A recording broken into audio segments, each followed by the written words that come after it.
Welcome to Ras Temari Radio, Offense Necessary, where we discuss everything but politics. We're with our good friend, childhood friend, Ezana. Salam de nachu. Thanks for coming on, man. How you doing, man? Appreciate you. It's good to see you again. Always a pleasure. Now, Ezana and I basically grew up together. Have known each other our whole lives, pretty much. We can say our whole lives. Yeah, pretty much. From early days in Roosevelt Island, from the Ethiopian community out there, the UN community, to there was some time where we didn't see each other as kids. You moved? When all of you were in like Zimbabwe and Nigeria and stuff like that? I moved to Zimbabwe when I was really I forgot. Yeah. You forgot that you lived in Zimbabwe? It's that long ago, man. Yeah. Zimbabwe when I was 4 to 6 or 7 is when we moved. You have some memory. Whoo. Little pieces. And then Nigeria? I never moved to Nigeria. Okay. Minas did. My brother did. Okay, yeah. But me, by the time they went to Nigeria, I was in college and got myself. Oh, okay. I was in college doing all So you went to Zimbabwe and then you guys went back to Jersey? Mm-hmm. Oh, okay. So you weren't in Africa for a long. Okay. Because you also speak French. You have some French. Comme ça. Okay. Is that from Zimbabwe or? Nah, man. It's literally my mom. Oh, okay. It's like my mom just plugging it in there consistently. Right. Our mothers knew each other at Lycée when they were kids. Exactly. Yeah. So I was in Senegal for a while, and then a bunch of us came back and lived in the Oranges. That's when you left. That's what I'm saying. When you left, you were in Senegal for a minute. Right. For you came quite back a like time, for 5 7 years. Yeah. That's what happened to you and Minas. Yeah. Y'all left light skin, came back dark. Wow. I don't remember Minas's skin tone. Minas used to be normal. I was pretty light skinned. He went to Nigeria for 3 years, came back charcoal. Like, yeah. I was real dark when I was in 8th grade. I remember. A little bit over the time in high school. That's it what happens Africa was to the best. Okay, so then we were in Jersey for a while in high school, and then we reunited again in our 20s in Jersey, and now reunited. What is this, the third or fourth time in Ethiopia the last few years? I'd say fourth. We called Jersey. I'd say Jersey twice, and then we back in here. Right, and you've been here the last few years. 5 years. 5 years. Okay, I've been here 6. So we basically came back around the same time, or came to live here at the same time. We're considered diaspora, but that's a misnomer, I think, because we're both... It's insulting, man.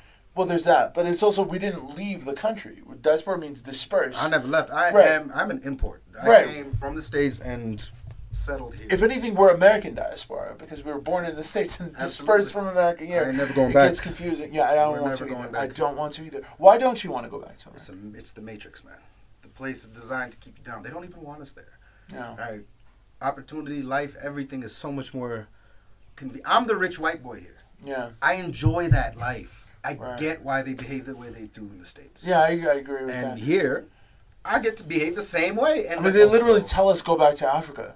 And then everything they do. I was back for a few weeks in the summer. I went to California for the first time. I missed the whole Trump era. Mm-hmm. I didn't set foot in America.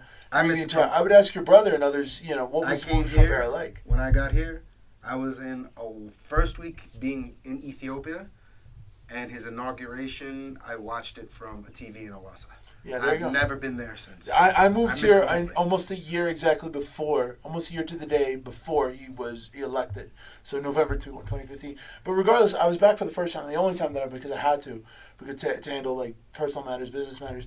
And everything, like every convenient thing institutionally had been taken away from customers, and more power was consolidated by corporations, including phone companies, including Google, and they always banks, everything. And it was all based on like coronavirus was their excuse to consolidate more. I mean, you couldn't use a phone. Like payphones are gone. You can't use cell phones. You can't use at hotels that I was staying at. You can't call outside of area code of your immediate area code. That's news to me. Yeah, see, they did that, and their excuse is, but really what it is they force you, even if you're there for a short time, excuse? to go Corona or any number of things, and they force you to go into to Sprint or T-Mobile or whatever, and get these like 6-month contracts to use a phone for a couple weeks. There's no Go phones anymore either. So I mean, they got rid of the burner phones because of obvious reasons, but the drug thing? No, it's not even the drug things. It's being able money. To keep track. Right. The burner phones, you get rid of that. They have no way to track who got it, when they got it. You have to go through receipt checks and cameras. No. Why? Although on The Wire they say that they're pretty good for drug trafficking. I mean, The Wire is out of date. Yeah, I know. And when did that come out? 2000s? 2001 to 2008. It's been 20 years. Since, a little over They 20 started years using since they started. pagers in the wire. It Yeah, started that's out true. with Pagers. Jesus.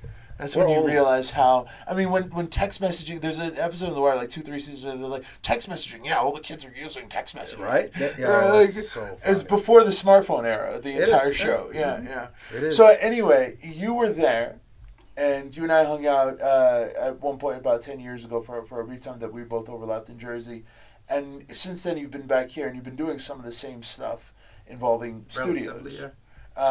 And building a community around that, which I don't think too many other people have done really anywhere in multiple continents. So, given that that's the case, can you tell us what is something that you have taught yourself in building those communities?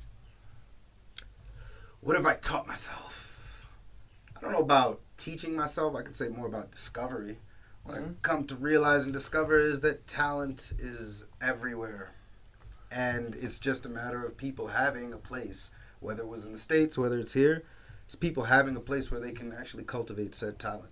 That's it. That's what it boils down to. I don't have the talent that a lot of these musicians, actors, voice actors, people, I don't have their talent. But what I can do is I can build stuff. So just build it for them.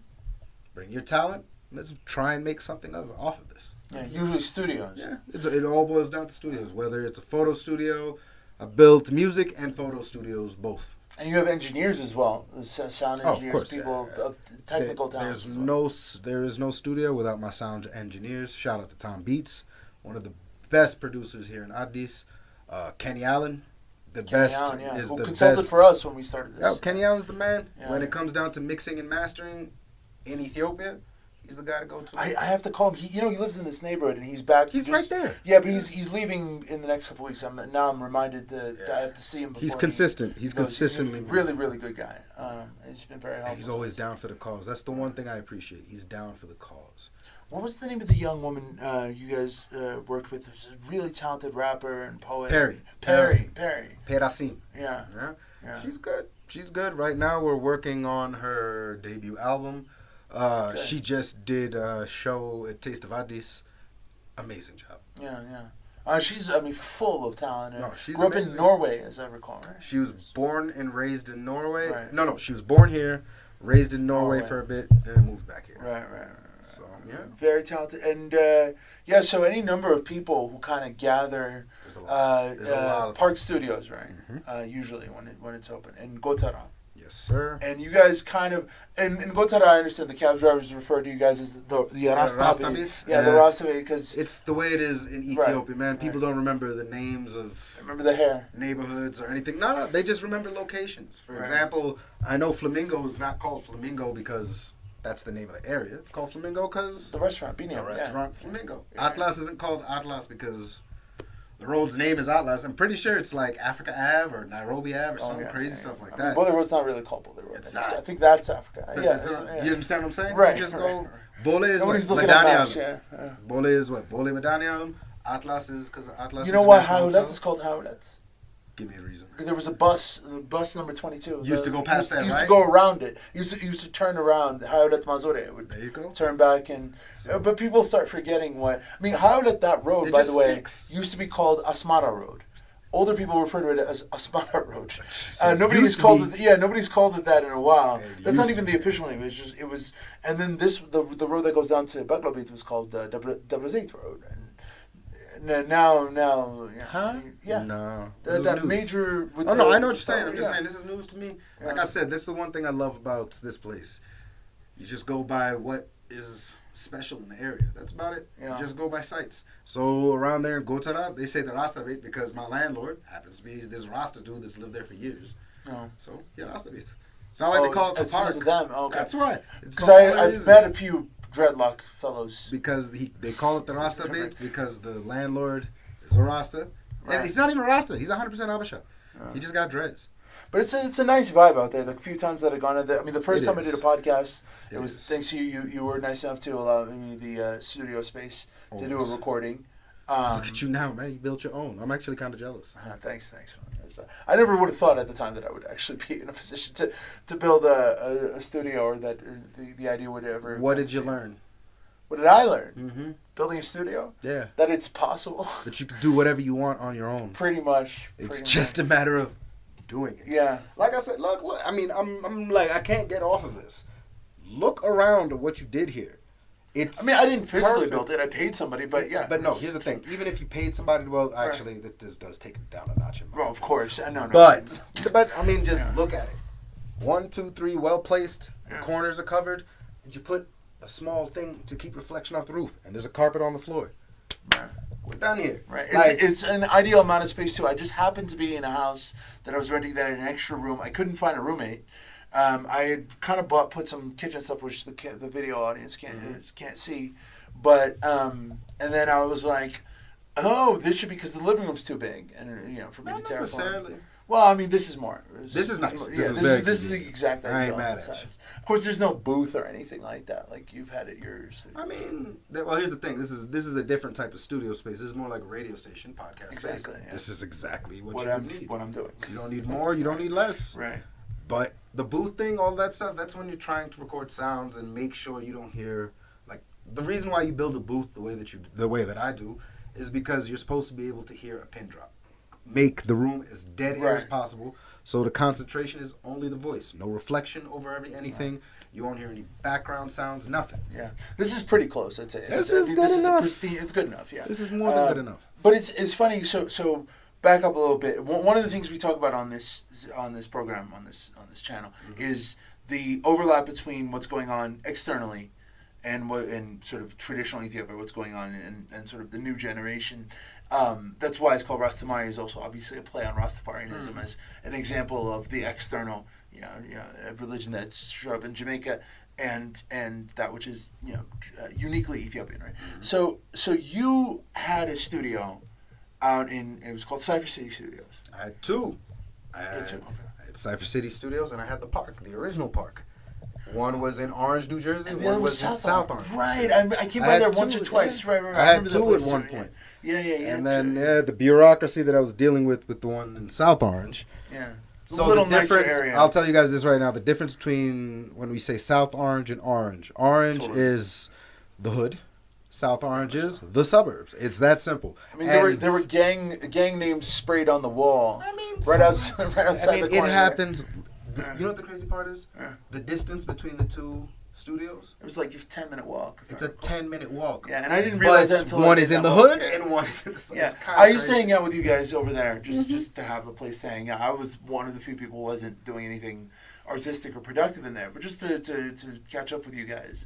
And yeah, but I was living in South Orange. South Orange is a little college town. It is. It's like 16,000 people. Seton Hall University is over there. The thing is, when it comes to South Orange is one of those unique places where it's so small that it kind of blends in with the town next over, Maplewood. So even their train station is called the Maplewood South Orange train station. Didn't they call it Maplehood though? That was like an ironic thing, That's right? just irony, man. Right, because there's like nothing. Maplehood is Fakehood. They call it Fakehood. Oh, do they call it Fakehood? It's called Fakehood. Yes, you live in Maplewood. Listen to it. Jersey Listen to the words. Jersey is a world on its own. And a people little community that we had over there. A lot of people wouldn't understand. Ethiopian.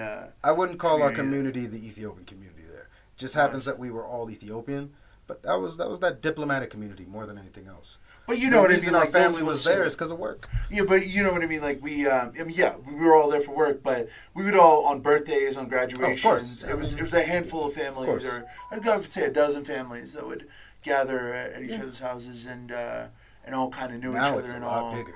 But it's also an example of ethnic enclave, right? Because aside from, we had these very good family members. I don't know if you remember Chris or Hagen or the Scottons from Long Island. They would come on Thanksgiving, on Christmas, or as white people. Who?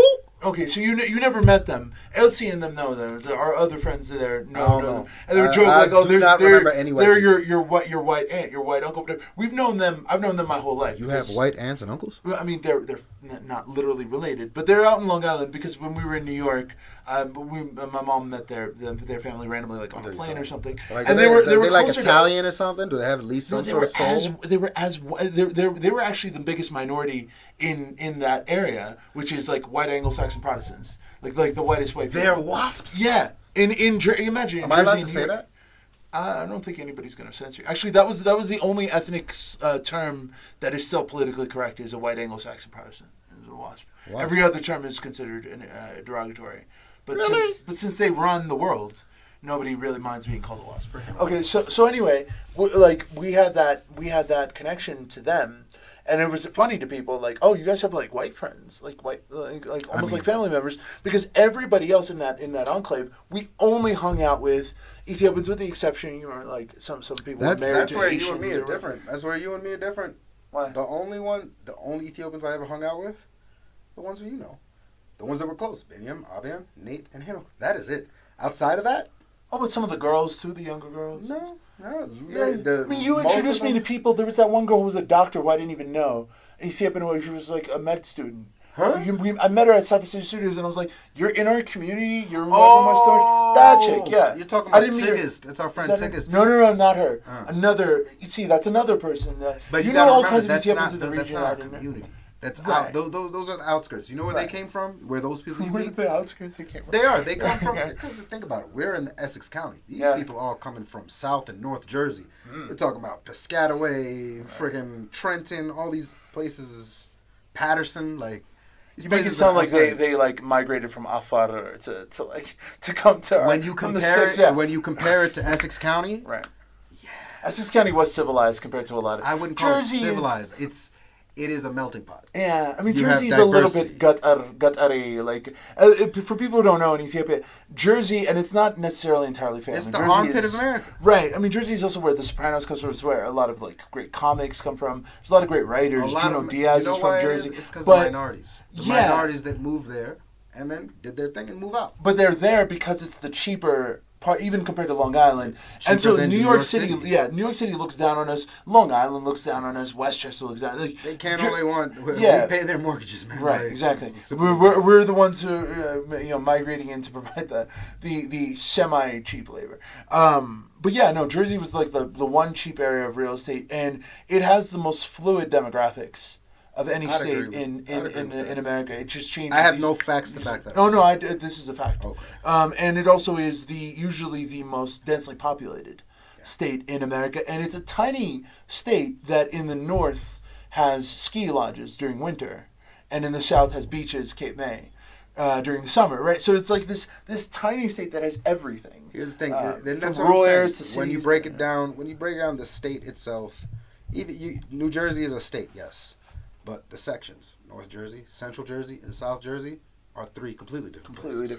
Like, you go to South Jersey, you've headed into Philadelphia territory. Right. You're dealing with places like that. Philadelphia, Wilmington, Delaware, those type of places. Right, flatlands. And you went to college in Wilmington, Delaware, so you know that the southern part. A lot of it is swamps. Right. These are called the middle states. Everything between New England and the South. Mason-Dixon line. You're thinking about the Mason-Dixon line. But, point being, even Jersey itself, man.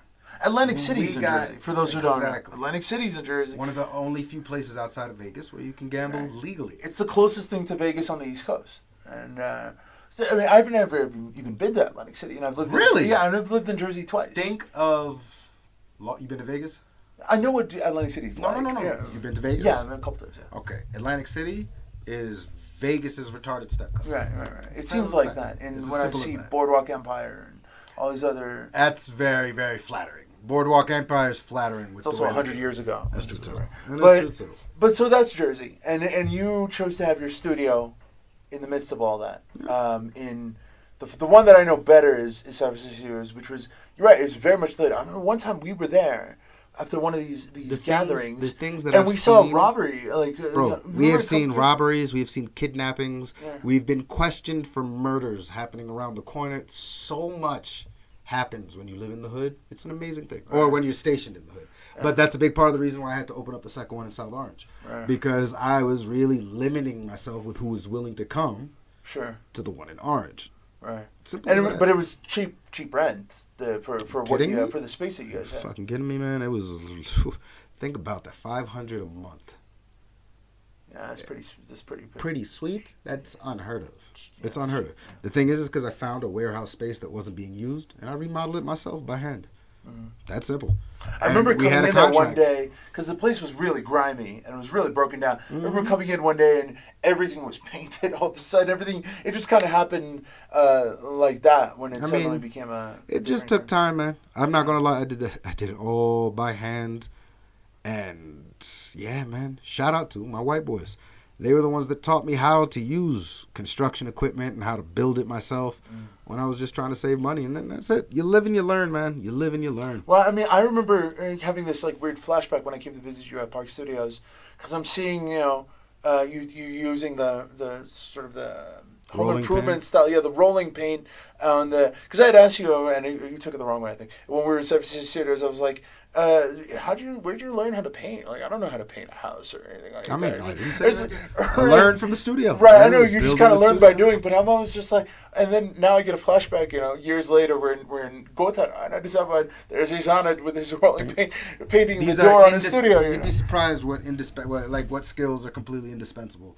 I did not realize how much I didn't know until I tried building stuff myself. Yeah. Once you've touched that, once you've learned that, you really don't see yourself. It's hard. You have a hard time paying anybody to do anything. But technology, you still don't really have much of a... What do you mean by technical? When we're talking about technology, I'm talking about like coding.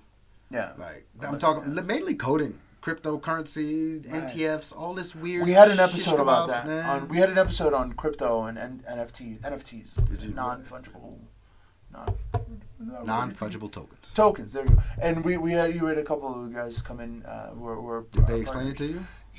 Yeah, but I mean, listen, it's still very flimsy. Like makes the no older generation, sense to me, man. I mean, makes no goddamn sense to me. It's still sort of Ponzi scheme-ish. It's still sort of like get rich quick scheme. It is. So that's gonna collapse at some point. Just like the .coms and the older generation's like, dude, we've seen this like 80,000 times. Or the latest thing that's going to be around forever, and then some people get rich and are able to move their funds into other things, and then everybody else has the pyramid collapse on them. Yeah, it happens just like that. Yeah, seriously, it does. I don't get it, but for the way I work is, for the time being, I work with what I can understand, what is tangible. Technology, a lot of these things, it just doesn't seem tangible to me. It's all by speculation and what other people are telling me it's worth. You know how when I realized that I wasn't missing out on anything when I was because I was in tech media. I was a tech journalist, both in San Francisco right before I came back to Jersey, and then briefly again before I was in Colombia. I was in San Francisco and in New York, same company, right? And I was writing these articles. In fact, that's where I first learned about crypto. It was 2013, and I'm writing these, and of course I have to go back and look at the annex, the logs of some of the other articles that my fellow reporters from like 2, 3, 4 years ago. And you're reading it and you're like knowing what you know now, what you're writing about now. It feels like you might as well be writing about the prehistoric era, like the Pleistocene or whatever. Just a few years, right? So it made me feel like whatever I'm writing now is really important for the next 6 months, and then it's completely irrelevant. So like, who really, But then again, 10 years later, we're still talking about crypto. So we'll see. Like I said, it doesn't make sense to me, but hey, that's what we have: smarter and more educated people like her. They'll handle it for us. Right. He's pointing to our producers. I was an IT background, but she'll teach us. Right, and who's handling all these different gadgets for us? Yeah. It's as simple as that, man. Work with what you got. Right. I try not to delve into the stuff that doesn't make sense to me, because that's how you get your feelings hurt. Right. I can honestly say that. Right. There's a need for a division of labor at times. What I mean? Where like some people are strong with the technical aspects, some people with the arts, some people. I hope, and this is one of the points I've made repeatedly on this station. As somebody who comes from the liberal arts, people are like, oh, what did you go to fancy school to study history or to read literature or philosophy and all that? I'm like, well, listen, yeah, I did, because you can't, and not everybody. We have this obsession with science, technology, engineering, and math, where it's like everything has to be touch up, like everything is. It's not. There needs to be guidance. There needs to be an overall vision. There need to be critical thinkers, just like there needs to be, absolutely, technical people. Absolutely. Otherwise, you get, when you have a bunch of techies working together, it becomes boring. It gets boring, and it also becomes misguided. Like projects, like I'm going to say this, even though we don't talk about politics on the station, I don't think it's relevant anymore. But a giant train monstrosity running through the city, that isn't being, upheld or anything like that. That was very costly. That probably, but if you just start building random stuff, that's what you get. No real vision. I mean, yeah, that's what happens, man. We can go so in depth, but no politics here, correct? Yeah. No politics. So yeah, studio. Any other questions? So studio. So you, not just building studios, but building community. It's about. Here's the thing. Building the studio is one thing. Getting the people to come and buy into what you're trying to do, that's the hard part. Simple as that. Like, building the studio is the hard part. You build the studio, you get the equipment, just have it set there. But it's the people that make whatever you're doing worth it. It's like I said, I don't make music. I barely know how to even press record in the studio. Mm-hmm. But giving the ones that have the skills the opportunity to actually develop their skills or actually use it, that's what it's all about, man. That's what it really boils down to. And that's why I moved here to do it. Because in the States, it's needed too, but it's polluted. It's overcrowded. Everybody has something, you know what I mean? And saturated, right? It's saturated. Yeah, there's too many musicians, too many it's not even the too musicians. Many entrepreneurs, too many business people, too many intellectuals. That's what I'm saying. And you just look at it, and when you start weeding through it, you realize just how much there isn't, if that makes sense. Everybody claims to have certain things. Everybody claims to be these things. And at the end of the day, they're not. Do you understand what I'm saying? You're sitting here clamoring with people that don't have your same skill set. It's just they have more resources than you, or they have more connections than you. You know what I mean? Skin complexion.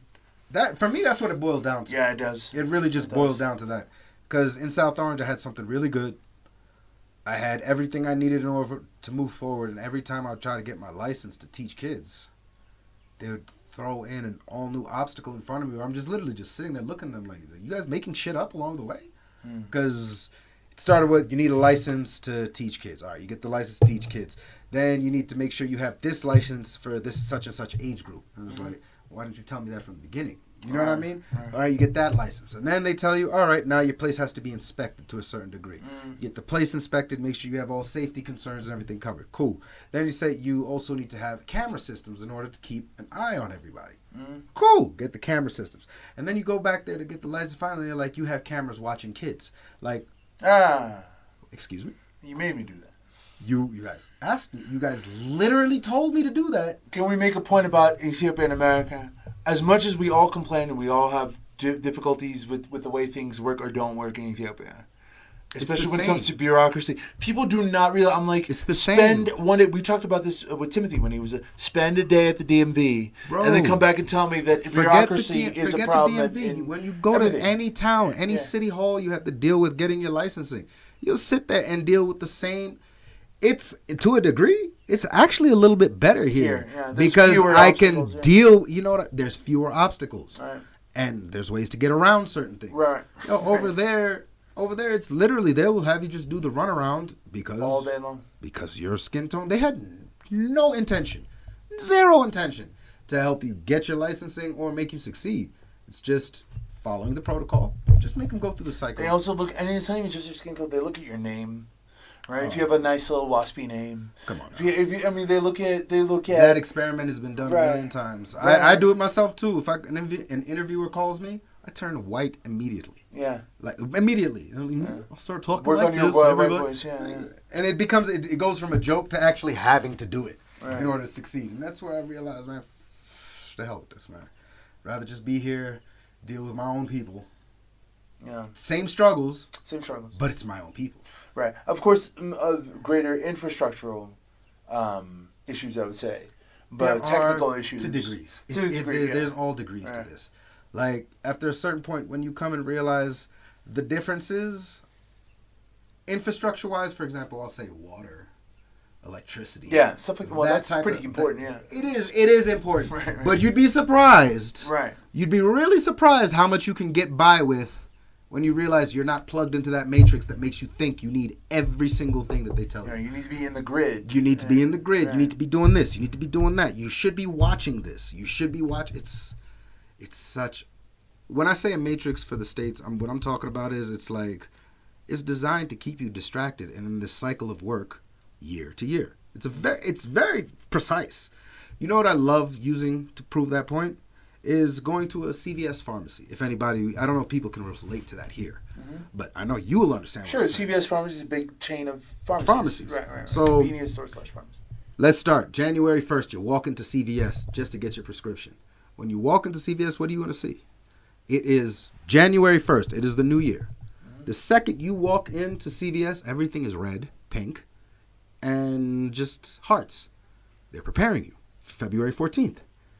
Already, they're preparing you for Valentine's Day. Or the day one, New Year's, day one, they are preparing you for Valentine's Day.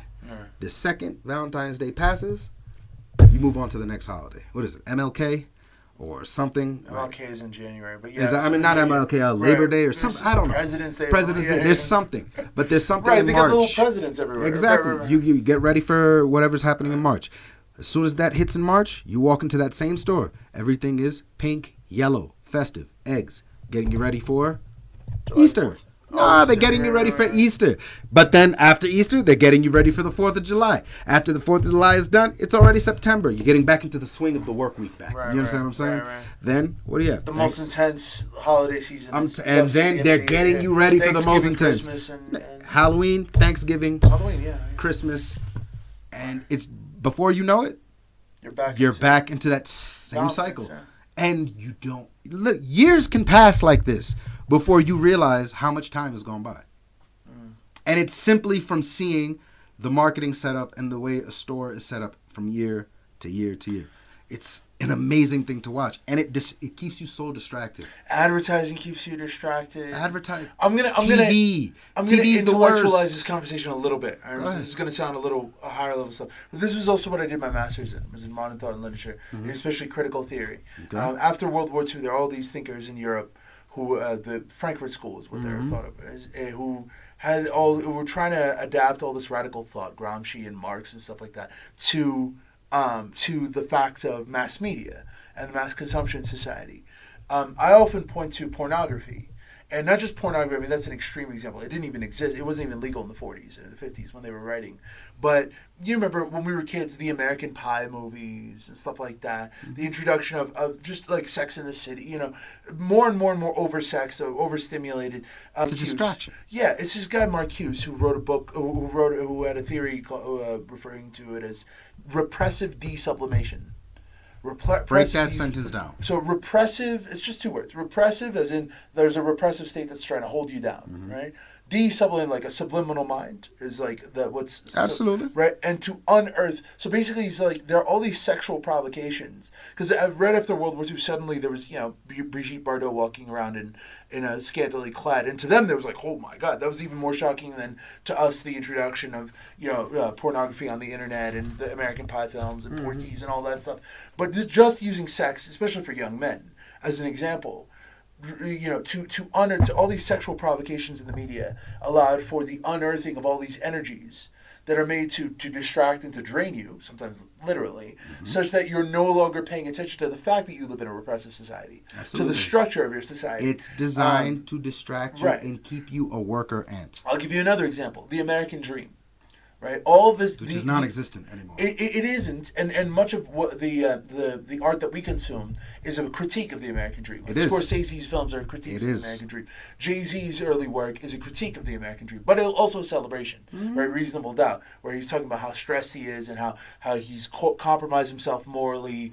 But at the same time, and how you might go to jail or get shot anytime, but at the same time, he's pretty proud of himself for everything he's accomplished. Absolutely. Right, but. The American dream, the obsession with rugged individualism, go west, young man. I mean, there's a million formulations. Pull yourself up by the bootstraps. The myth of social mobility, the world is yours. Over and over again, you're bombarded with, it's all about you. You are an individual. You don't need to know your neighbor. You don't need to go anywhere except for to go to the shopping mall and to school. You live in a little cocoon, and you're alone in the world, and so... There's no need to organize for collective bargaining purposes, for social solidarity purposes, like to look out for your neighbor. You don't need to. That's what allowed companies to become what they are now. Yeah. Being able to consolidate like this because people are distracted. It's all about convenience. You see, when they consolidate, they market it to you as a convenience. Right. It's easier. You don't have to go through that carrot. It's usually more inconvenient, though. It's one place. No, it's not even that. You're giving, with this idea of convenience, you're giving up a lot of your freedoms, which you don't even realize. That's what I'm saying. The distraction of especially convenience makes you not realize what they're doing to you. Isn't there something Orwellian about that, too? Because what are you told you are in America all the time? You're free. You're free. I swear to you, Ezana, you're free. You're free. This is a free society. You live in the free world. Freedom. And it's not a fact. Yeah. Usually the term freedom defending freedom is used to defend profit. If anything, they consistently plug that into your brain. Right. In order to keep you distracted and keep you under the guise that you're on your own. You can do everything on your own. Freedom is slavery. Slavery is freedom, right? Exactly. Yeah. And you know one other means of this that I experienced, because I lived in Africa for a while. I was used to watching French TV. I liked watching French TV, whatever. I came to the States, cable television. Bro. Cable television. I mean, we would sit around hours and we would spend entire summers in Jersey, where we can't go out and do anything because I have to go to the JCC and play basketball for an hour. What are we supposed to do? We're going to sit there and just watch hour after hour, and it's like our personalities became reflections. I'm not going to lie to you. We saw on television. Everything, in my opinion, it was all right until. Do you know what really messed everything up without us even realizing it? What? MTV, and then their diversion from music television to reality TV. We didn't realize it when we were younger. Yeah, the real world. The real world and road rules. Right. Nobody forgets. Even the segments those are the very beginnings of what it's become now. Even the segments on the summer shows that they would do, when they would go to SoCal Summer or the Jersey Shore. Remember they would do like a summer thing. This is all but that's what I'm saying. And that was the predecessors, the predecessor of all of this, of everything that we watch on TV, without it being realized. Real World and Road Rules on MTV. Right. And here's the thing, don't get it twisted. It's like a drug. Those were amazing shows. Amazing. They were amazing shows because it was generated around a certain level of realism. Right. But then they realized. Unscripted, at least. Unscripted. But then they realized you can script it. People forget there were things long before the Kardashians, man. Don't you remember Paris? Don't you remember Paris? And what's the other one? Lionel Richie's daughter? Nicole Richie in Paris. You guys forget what that was. People forget what that was. Right. Like, I'm telling you, these are all the precursors to lead us to what we are. There's no such thing as good TV anymore. Reality TV has taken it. There's nothing to watch. Right. Unless you go on things like, for example, Netflix. But then it's like they allow so much that you have to sit there for hours to sift through to find something. I mean, it's ironic that you say because we are in the golden, or I think it's over, but we were for a long time in the golden age of television, where television had replaced film as the main artistic medium. But that's like series. Now, right? That's not like the daily kind of mind-numbing. If you look at things like the MCU now, the Marvel Cinematic Universe, they've taken both and now blended it into one big. They've created universes. Wow. Do you not understand the depth of that? Like, right now, think about the Marvel Cinematic Universe, for example. Yeah. Think about the depth of that. There is an entire... I've never watched a minute of any of that stuff. You can kiss my ass. The Iron Man, I think we might have seen it together. You can kiss my ass. Let me just make this that first Iron Man. You can kiss my ass. And that first, the green thing with the Incredible Hulk movie, just briefly. What level of cursing can I do on this show? I hate superhero stuff. I hate superhero Why? stuff. I have no interest in being... I think my phone is going off. Wow, way to be professional. Sorry. Way to be Continue. Cut. No, we don't need to. Continue. I can't when your phone is dancing, man. It's give me a minute. Continue. Hello? Continue. Hello? I switched it off. Continue. You switched it off? See, this is the point I was going to make, actually, is a lot of this comes from Howard Stern and Opie and Anthony, the imitators of Howard Stern, who would kind of break the fourth wall. That's one of the, when you say not being professional, that's one of the ideas of the station. Is to be like, because Howard Stern would be like, when he would listen to the radio as a kid, he was obsessed with it, he'd be like, a mic would drop or something like that, you'd hear something, he'd be like, what was that? I wish they would acknowledge that. And so Howard Stern would do hour-long, brilliant segments where he's yelling at Gary, his producer, over some technical mishap, and he turns what should have ruined the show into the show. Exactly. And so I'm not trying to be Howard Stern, but I'm saying sometimes the phone, but that's also the precursor to It was in the radio when you started heading free out. That's the precursor to reality television, what we discussed before. Very true. I asked this person Answer to the text phone. me. I asked this person to text Just say hello. Okay, I will. Well, so continue talking about MCU while I'm not about to talk to you while you're texting. I'm sorry. It's not going to happen. You're right. How about I turn this phone off? Because I told this person to text me rather than to... If it calls again, I'm answering. Okay. Well, I mean, the thing is, this person is probably at the door, so... Is that her? Is she at the door? I'm so messing with you. I did that myself. I know. I saw you knock. I thought you were saw me knock. I saw you knock. Man. I'm distracted. So we were talking about television, right? And how people are just obsessed with their screens. Really can't do too much without staring at it. Okay. So let me open the door. Oh, she here? Yeah, she is at the door. So.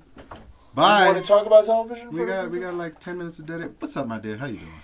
Well, we might as well talk with the technician. You know what I'm saying? Since the host left, we're here. Pause. Nah, he wants it to be real. Let's keep it funky. What are we supposed to do here? Marek! Nah. It's your time. Come. No. It's your time. What the hell did I do to my hat? Oh, distractions. I got all this red stuff on my head.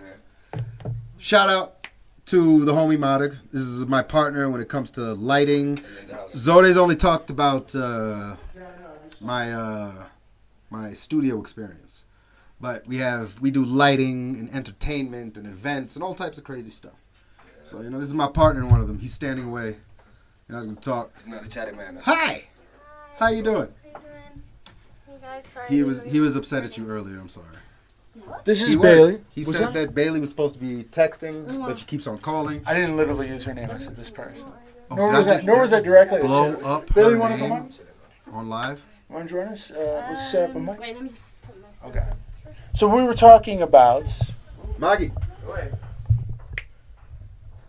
We were talking about television as we brought in a couple more people. Yes, sir.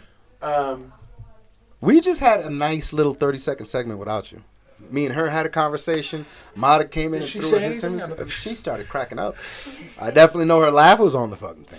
Well, see, this is why, because we both have aspirations to do this kind of free, sort of unscripted, kind of breaking the fourth wall. Oh, I don't try, man. This is what I do. Right. I love this. Do you record it when you do it? I do it live. On You forget. Facebook? Events, man. What do you think my events are all about? You see, you keep on going. That's what I was just mentioning to the people. Keep on talking about the studios. Actually, the one thing I did learn? Yeah. Building the studios in Jersey was all... I skipped grad school. You and Minas, a bunch of you guys all ended up going to grad school after undergrad. Right. For me, I went directly into the hell with school. I know what I want to do. Start focusing on that. Yeah. My grad school was those 7 years in Jersey, building the studio, learning how to build it, all that other type of stuff. You know what I'm saying? Right. And then when I got here, then I realized studio was amazing. But there was so much more you can build for people, such as events. Events and being able to throw these people on stage, critical in all this. Wasn't even a thought in my head in Jersey. But now, it is damn near my bread and butter, man. It makes all the difference. It's on. It's on. Thanks for coming on, Bailey.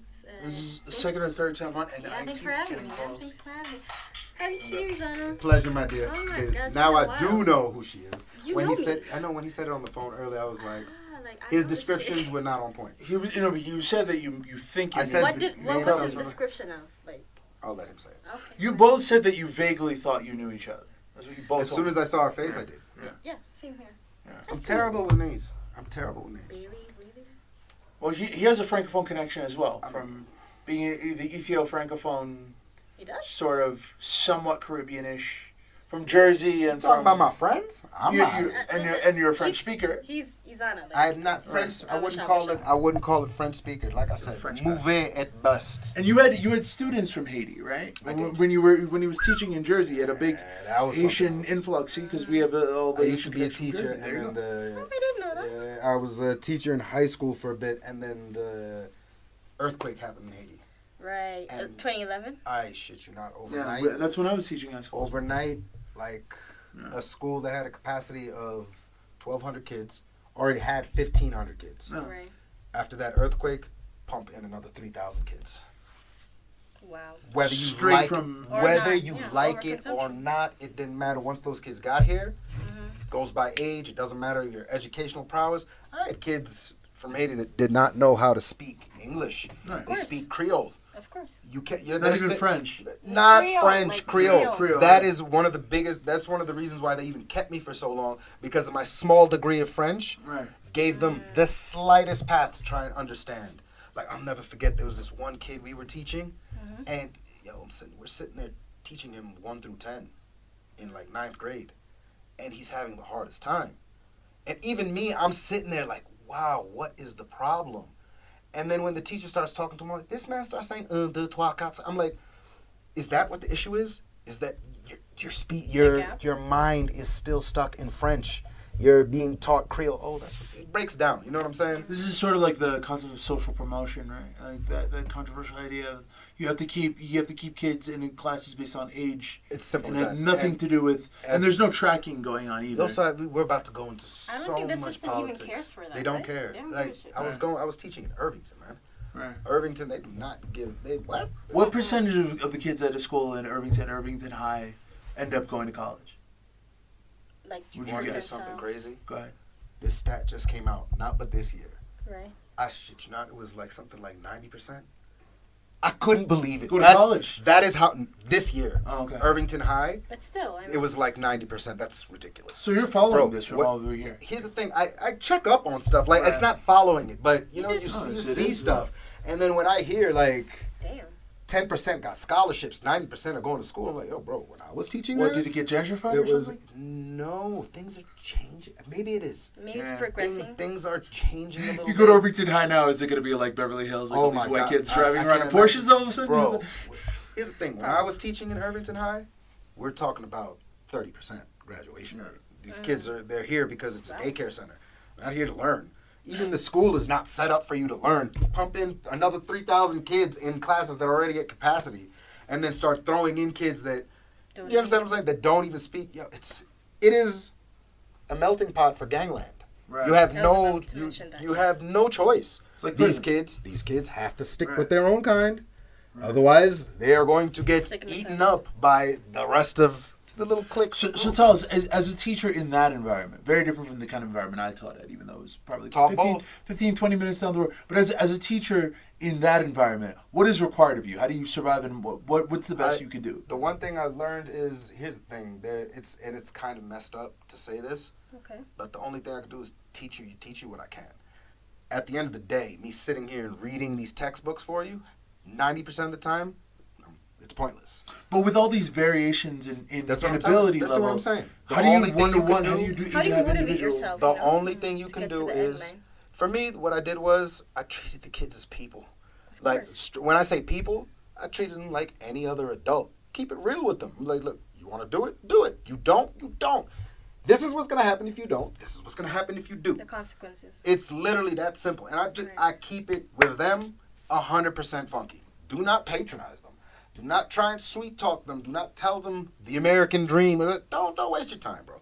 These kids is seeing crazy shit on a day-to-day basis. Right. You know what I mean? So the only thing I could do, and that's what actually became my motivation that I love about it is, you be real with them. Damn, these kids will teach you some shit yourself, man. Of course. Like, I remember going in, like, some of these kids, I'm just listening to them, listening to their stories of what they're dealing with. I'm like, this place is, school is it's your Shangri-La, man. This is, this is the only place where you get Right. a slight. Yeah, your own education. I mean, a Slice. teacher at his best. I learned this from my mentor when I was teaching. A teacher at his best is a student, and Yes. accepts that position of being a student. You start learning yourself. You have to and learn yourself. The old cliche Hence turns out to life be as true. well. Exactly. That Because the I've seen teacher it learns all. more than the student. I've seen it all. When you try and hammer things into these kids' minds, They'll reject it. it's not just reject. You're going to get yourself fucked up. That's what's going to happen. It becomes that literally, they do not care. They do not care. There is nothing you are about to do to them in a classroom that 10 times worse when they go out that they're going to have to deal with. But you also have to sometimes, especially with high school kids, one approach that I think to classroom management was to try to be entertaining. like to entertain, to I try to don't. be playful. No, I don't. Because like some That's teachers patronizing. It can be. That it is can be. patronizing. But you know, like some teachers would try to protect themselves and just have no Camouflage. just kind of like breed. And then other teachers would kind of be playful, a little bit theatrical, a little bit. Don't do that. In order to capture their. Comical. Here's the thing. That's See, it what depends on the kind of for students. me, it breaks down to this, especially in the hood. That'll work. For example, say oratory or Seton Hall, something like that. That's different because these kids, it's a little bit different. They live. They haven't seen much. They haven't seen much. They're in their cocoons. That's why life is so funny to them and everything is so ha-ha. But these other kids, especially when it came to Irvington High, is I treat them like adults with respect. You disrespect me, I'm going to disrespect you back. You have no choice. It's not a matter of what's right and wrong. It's a matter of what you have to do to preserve yourself and try your best to help them. You understand what I'm saying? When you keep it funky and you keep it real with them, 100%. And when I say keep it real, I'm not talking about entertainment, nothing. You have a normal conversation like this. 1 + 2 = 3. A, B, C. That's simple. They like that. They respond to that. They see it. And you know what I'm saying? Like, for me, my name, exactly. For me, my name, when I first got in there, Mr. Gatel. What? Nah, once I understood it just be you, my name became Mr. Easy. They know what they're here for. They know what I'm here for. I keep it real with them. They step out of place. You know what I'm saying? There's consequences for your behavior. Of course. But I never go out of my way to get them in trouble. Never that consistently yelling or expecting. No. None of that. Just, I'm here to see you for the next 45 minutes. Let's keep it real. Let's try and learn something. If we can't, which a lot of the times you might not be able to because of the mix of people that's in that room, just work with what you got, man. You got to know your audience. Even when you're a teacher, like you gotta, like, because this is what I'm realizing more and more. Like, you're right. Like, when you're dealing with white suburbanite kids who are kind of rambunctious, and as you said, like, everything's funny to them, life is easy for them. And when you're dealing with people who have seen something, right? You're dealing with, and also the class sizes, the differences. Everybody's different. Your students are. That's the whole Jesuit approach. Let me right? tell you Everybody's something. different. You want a perfect example? Let me give you a perfect example. example. These kids in the rich white boy schools, the Seton Halls and things like that, they Private teach me, schools the or- prep schools. Yeah. These kids will teach me more about drugs, intoxication, things that are just, what? Like, yo, mind blown. At Seton Hall and Oratory? Seton Hall, Oratory, you name it, St. Peter's, whatever. These kids would teach me things in high school where I'm just sitting there like, holy shit. They've taught me everything wrong in life. But it's in this place where you're supposed to be. Does that make sense to you? Yeah, like you're in this morally place where correct. this is supposed to be morally correct, higher education. This is a Christian Catholic school. I learned more bullshit and dirt in those schools than I could have ever learned in the hood school. In the hood schools, you're more worried about self-preservation and dealing with, Survival, basically. But think about stuff like drugs. What? Yeah, sell them, but take them. Excuse me. Do you understand? Do you see not? Yeah, I do. The sharp disconnect. Here's the thing, man. When I came here, I'll keep it. I'm gonna keep it 100% real. When I came here and I saw how people do drugs here, mind blown. Bro, Really? we grew up in Jersey, New Jersey. What did somebody that did coke look like to you in Jersey? What were we trained to look at those people as? Crazy people. Right? If you saw a nigga doing fucking coke, excuse me? I don't think I actually If ever you even saw. heard- you don't I even saw see it? cocaine the first time here. That's what I'm And a saying. few You years don't ago. even see it. There's such. And I heard about it as a small That's- child, but I It's never a saw white it, boy. It's some white boy shit. That's crazy. You never do some crazy shit like that. Why are you on that white boy shit? Literally, that's the way it'd be taught about. That's the way they talk about it. Do you understand what I'm saying? Yeah. Like It's labeled, basically. it's labeled, Yeah. and it's like when I got here. It's also really expensive. Duh. This is what I associate cocaine is. That's really, really expensive. You must be really rich. Not doing but- cocaine. Not really. For You me, can't- not. We're here. Here, yeah. I mean, Think about it here. Yeah. Here, not only is it better, It's 100%. it's so much cheaper. Like, do you understand what I'm saying? Like, it's astronomical, man. Even that game. God, we can get into so much with it. But see, I would say that that's another example of what we talk about on stage, which is the transformations of Ethiopian society, especially urban, sort of elite Ethiopian society, since in the last 30 years, since the end of the socialist era. In the 90s, and listen, I was a child, but I'm pretty sure I've read about this. There was shots, there was some marijuana, in some very small enclave, of course, alcohol. In some very small enclaves, you had, like with the foreign community, you had some amount of this stuff. But the explosion of hard drugs is a recent phenomenon. It doesn't matter what you want. If you want it, you will find it here, and it's accessible. It's mind-boggling, bro. It's mind-boggling. Like. And the funny part is, it's getting more strategic by time and time. Like it's easily. Could get it. The thing is, and it also boils. I think it also boils down to like government response and these type of things. They don't care. Nobody cares about it here. They don't care. That's why nobody. They get the cut also. They get the money. That's the other thing too. They get a huge. Everything about politics. I'll be right back. But you guys keep this conversation going. I have to make a call. Are you crazy? Give me 10 minutes, and you guys keep this conversation going. You're driving this. I have to make a call too to one of our partners who's calling me during this station. That's just like I. What kind of podcast is this? Where the host is left? This is twice. You need to take over for a brief minute. Just take away for him. You can't host this for me? Okay. Am I being paid for it? Ooh, we're talking business. We're talking business. I can host whatever you want. Listen, if it becomes a money thing, I will sit here with you. I mean, I think we're gonna wrap up pretty soon anyway. We are? I mean, are we? Like, did you just hand me your phone? No. I put it on the table, and then she shifted it over. No, she did the right thing. Yeah, for you to not call. Oh, that's the point. Don't worry, I wasn't going to. Once we established that there was a fee for you to take over, so I was suddenly I'm glued to my chair. Tell me easy, don't get pissed off. I'm not, look, let me tell you something. Ezana never gets really bad. I felt bad because I came like 3 hours late. Oh. But if this is the way it's going to be, like I could have came 4 hours late. I'm just saying. What? Again, we were talking about the influence of Stern and Opie and people coming in and out and podcasts. Yeah, for a few years. Kindergarten to 12th grade. I've done it all. Damn. Done it all, and in very different cities. But I have a question. What would you teach your daughter in terms of what you've seen the past, present, and future? Like in terms of education. That's actually a fantastic question. Yeah, I love his daughter. Like she's so cute. Thank like you. A little funny. You guys know each other pretty well, as it turns out. You know his kid, right? I can honestly say. I know, she's a cute kid. Yeah. I'm with you, but if there's anything I've learned, zero pressure, man. Whatever you want to do it. If you want to learn it, learn it. If school is school, life is life. Right. I'm going to make sure you go to the best places to go to school that I possibly can afford. But aside from that, there's zero pressure, man. The world is your oyster. Do what you want. Whatever you find that makes you happy, do it. The old line was that you don't have to do anything except pay taxes and die. And I would always argue, dying is not something you do; it's something that happens to you. And paying taxes, if you don't want to pay taxes, you can go to jail. I mean, just like you don't have to abide by any laws. There's literally not anything that you have to do in life. Not one thing. Isn't. And that's what I'm going. There you go. That's what I'm a teacher. Yeah. There is everybody growing up. If there's one thing that really irritated me, is even with our parents. Make us think that there's this one straight, narrow path. If you have diverted from this path in any way, you are fucked. That's how they were raised. You have dug yourself into a hole that you can't get. I will not do that to my kid, man. Because I can honestly say,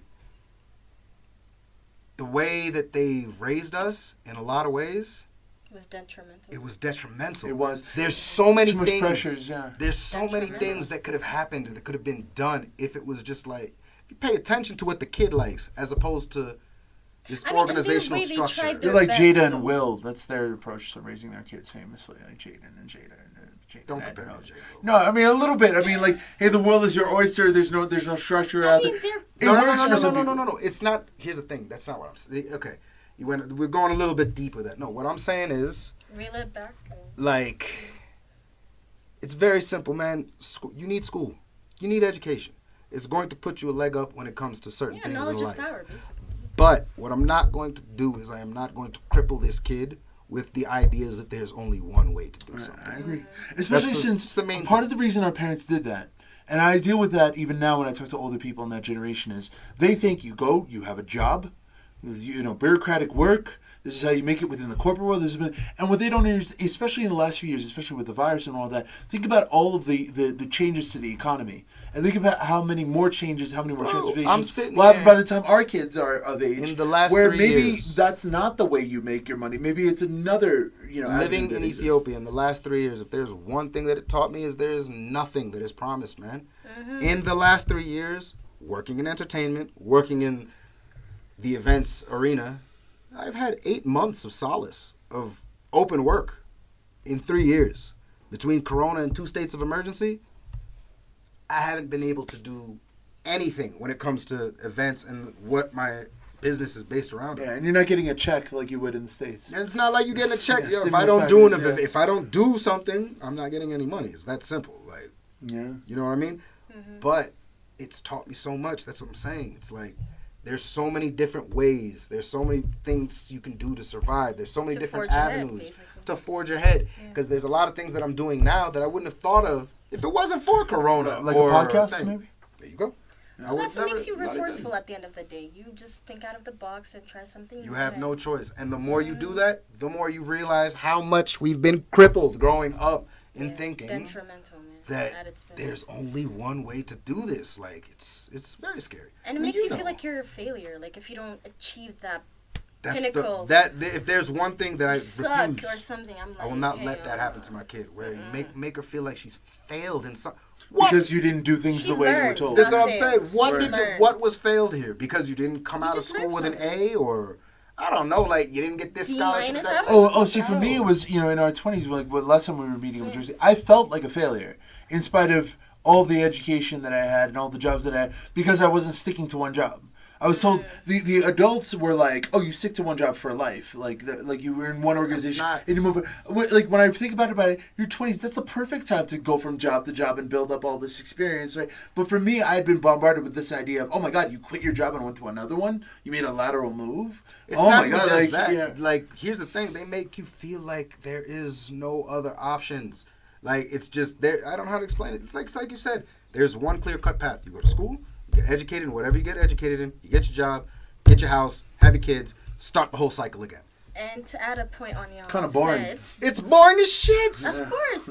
To add to point, what y'all said was like, in this country, I don't know about the other parts of the world, being nonconformist is seen as some taboo shit. It is. Yeah. Like, if you don't conform, if you don't yield to something, you're seen as a madman, psychopath, someone like completely off the rails. Growing up, I've always had a stigma in our community. For me specifically, he's the crazy one. Oh, right? Did I not even more so? I mean, no. At some point. We can get into depth. There's layers. There's layers to this. We both in very opposite ways. In different ways. In very different ways, we're labeled as the kook. Yeah, absolutely. Yeah. And it's okay to be the kook. At the end of the day, being eccentric. No, but the part that gets me mad is we're actually not. Y'all are a little bit more crazy than I am for me not being this way. It's just not conforming. I mean, every single one of us was on a divergent path from what we were told, because there was no platonic ideal of what an Ethiopian American kid in Jersey, given that education, given that exposure, ought to do in a completely different set of economic situation. If anyone had told me when I was a kid, growing up in Jersey, Aquinas Academy, 4th, 5th grade, I'm literally sitting there as a kid having these ideas of, oh man, if I was a rapper, I'd have an album and I'd call it Nursery Crimes, and then started doing all of these That's little. Pretty good for a I'm damn right it was. I didn't realize that until much later on. You're sitting there as a kid thinking you're coming up with all these cockamamie things. It's like playing with my goddamn action figures. It's all in my imagination. It's not real. It's only going to go as far as I take my toys. Do you understand what I'm saying? Mm-hmm. But that's not true. Right. You do it after they didn't validate that. Bro. In it, I remember. Even acknowledge it. It's not even validated. It's acknowledgement. Let me tell you something. That is a good thing. What I've come to realize is I've been on a one-way course to what I'm doing now since I was a child. Well, and whether my parents tried to make me do this or trying to teach me that, I'm ending up right where my mind was when I was that age.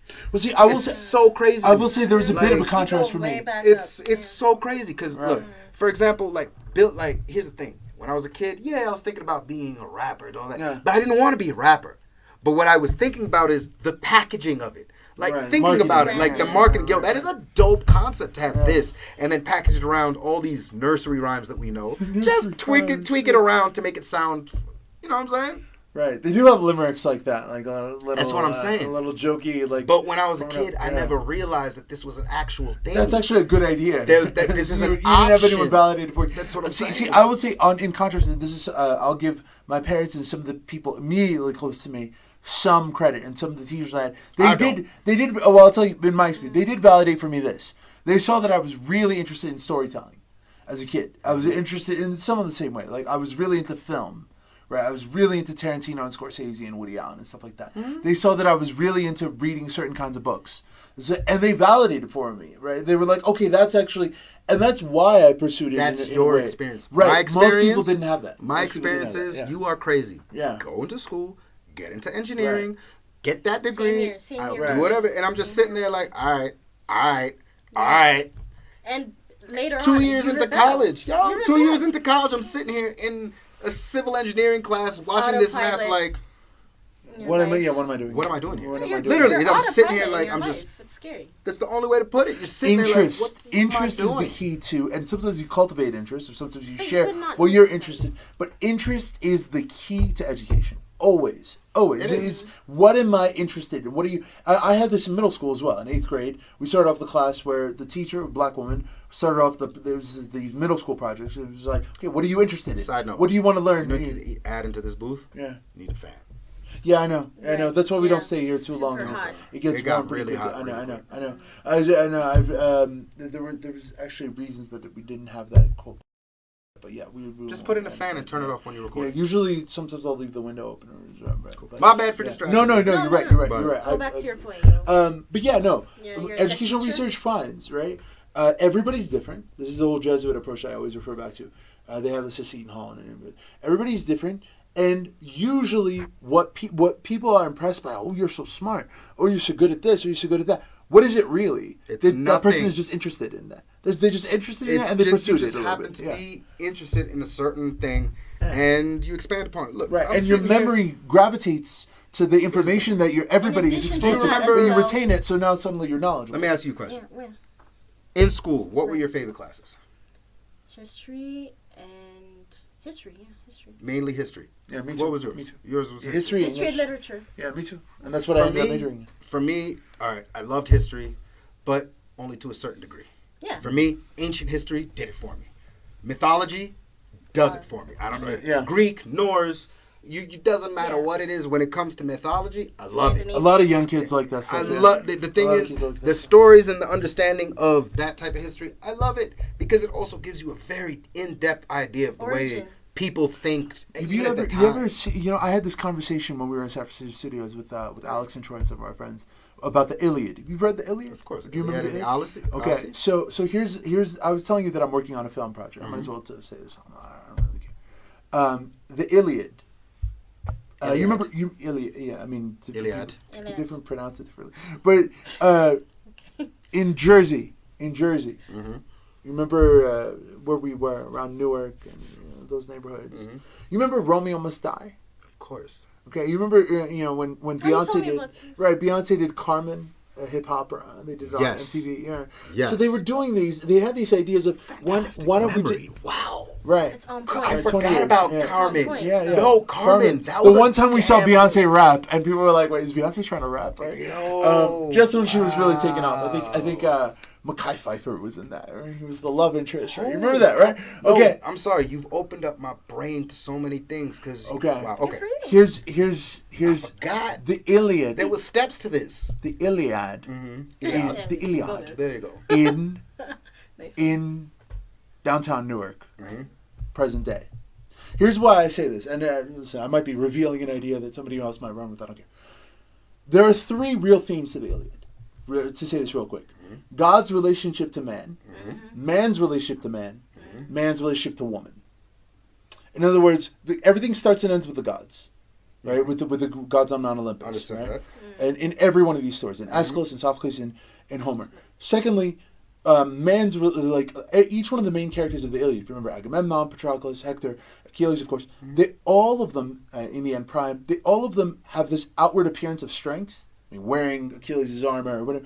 But it always masks some insufficiency or some insecurity or some fear of emasculation. Look at what all of their weaknesses. Their weaknesses, their vulnerabilities, are expressed in. And then finally, there's man's relationship to woman, where women are treated as concubines to fight wars over. All right, either Helen or the different concubines who start. I feel off like that goes with the era. Right. Okay. So those are the three aspects of this culture specifically, right? The Achaeans during the war for Ilion. All of those have translate perfectly to. I'm using stereotypes now, but we know some of these stereotypes are true, right? Mm-hmm. To the world of inner city urban America today, right? Man's relationship to woman, the way women are often treated as, you know what I mean? Women are seen as sexual objects or very much reduced to, there's a lot of sexism. We've talked about this with Mahi, right? Like in a lot of, I think where you and me come into it, there's a stark difference where it comes to the similarities. The similarities are there in the way that we think. But at the end there's a stark difference in experience because that's not the experience. It's so much more in depth than that. Mm-hmm. It's not that simple. There's a little highlight. I mean, I know it's in depth. It's because the way... You're talking about the sexism thing that I just mentioned? Yeah. Okay. It's... There's so many layers to it that I just don't even know how to begin to scratch it. But I do not... especially in inner cities, women are not seen as concubines and as objects. It's a very weird... complex kind of relationship. On the outside, it's seen as such to a degree. On the outside, surface level. Yeah, surface level. So, but I know I'm dealing with stereotypes. I agree. No, I understand that. I'm just saying when you go into it, that there is, even though it's not shown in the right ways, I've seen more respect come from these inner city guys towards females than what it is in like white America basic. But see, even in the Greeks, there is also that veneration, right? Like we see this, like they fight wars over women. Women are seen as good. It's not that women aren't valorized. It's that women are valorized almost as like, in certain cases, as status symbols, right? As status symbols to fight over. So, for instance, this is something that I remember from sitting in Cypher City Studios, right? It's you, me, it's Alex, Troy, the whole crew, right? We're sitting there, and somebody starts pumping.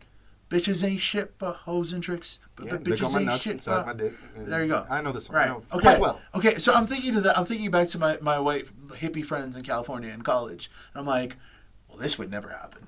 That is one thing that we would never be sitting and listening to is a song about bitches. Everybody would be like, hey, man, we can't speak like that about... Now, again, that's a superficial thing. Because there's a veneration that comes with that willingness to try to reduce. It's almost like... And it's related to man's relationship to man. To self, which is to say, often the bravado, the gangster. The Iliad is one of the most gangster stories you will ever read. It's amazing. It's gangster. It's not just amazing. It's amazing. Mm-hmm. It's gangster, right? Like in that everybody is trying to. All these men are trying to vie for them. Yeah, puff up, walk around with that machismo, that bravado, but it's always masking a certain fear of emasculation. I think the black and brown community in urban America, especially young people, are so surrounded by a society, especially in the media, that is meant to disempower or to make you feel like you're less than. That's why you respond the way that you do. So that's the second parallel. And then the third and last point, similarity is when it comes to religion, which is what is it that holds these communities in urban areas together, in the inner city together? Who's really looking out for you? It's often the religious communities. It's often the churches where there was nation. There was some leftover of nation in Newark. So that's why the idea is to adapt Homer's Iliad to present day Newark or present day inner city America. I get it. I do see it. I do understand the correlation. I'm just saying. What's the difference aspect for you? It's that here's the thing: dealing with these people on a more consistent basis. Like, I look at the way some of these guys talk about bitches and hoes, even in regards to their own significant others. Yeah. You have to... It takes a while to siphon through the shit that you're hearing and actually hear what they're saying. Does that make sense? Mm-hmm. Because sometimes you hear so much trash coming out of their mouth.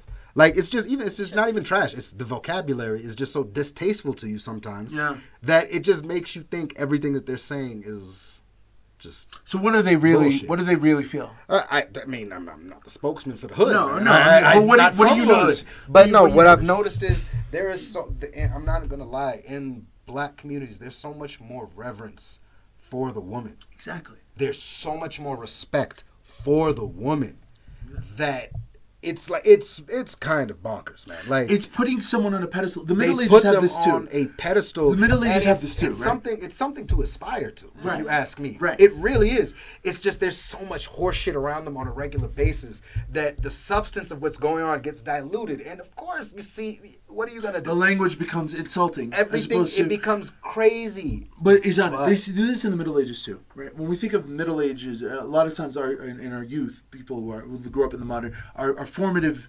storytelling, a lot of it, for whatever reason, is the cradle of the modern world, which is the medieval, right? Like folklore, It's for white people.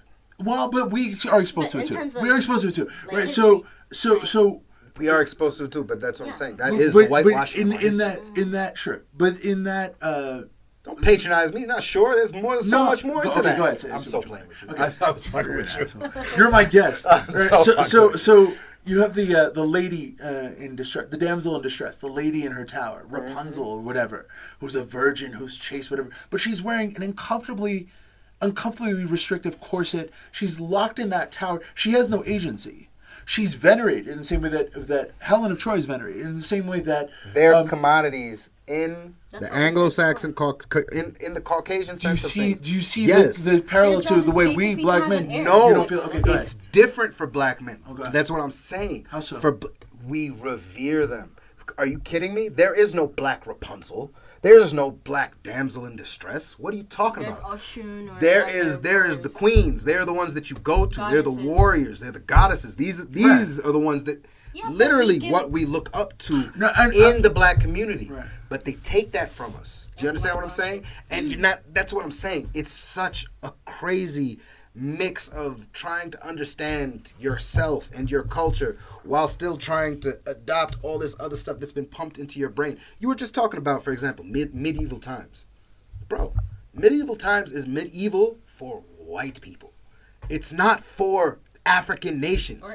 Or Asians. There's no Or such thing as Hispanics, or like indigenous. if there was a Middle Ages, that was literally how many thousands of years before the Middle Ages? Actually, the Dark Ages for them were actually like a kind of a nice era, No. or a good era for Africa, right? This is That's at the yes, peak of the Malian Empire. This That's is the what peak I'm of the Ghanaian saying. Empire. But this is Right. that's my point. For African, you certain have to African understand. civilizations. I like, get what you're saying. Yeah. Even now, look, even what we look at with Ukraine now, we've seen it. I mean, everybody's seen these news reports and the way they talk about it, like as if Europe over the last 100 years is not the number one war-torn capital That's basically of their the history is entire on it. world. What do you mean? The last 100 years is based around wars in Europe. Well, we can And go. all of a sudden, they're sitting here telling us. Yeah. No, but it goes down to everything that we're talking about. Think about we could the have way all things kinds are of discussions manipulated. about Eurocentrism. It's not about that. yeah. What I'm talking about is to the original point of what Right. you're saying.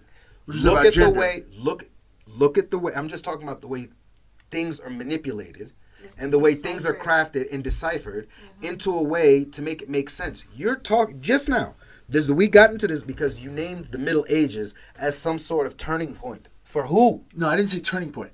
I said for us when we're kids, for the modern subject when we're kids, for whatever reason, we are mostly exposed to medieval styles of storytelling, including the Why? tropes of the damsel in distress. But of course, Why? there's Because for Eurocentrism. whitewashing, Right. already. But I'm saying we are exposed to that at our formative stage. That's all I was saying in passing. no, I was mentioning absolutely. that in passing. But put that I together. wanted to Add that focus together. on gender though, and we have a woman here.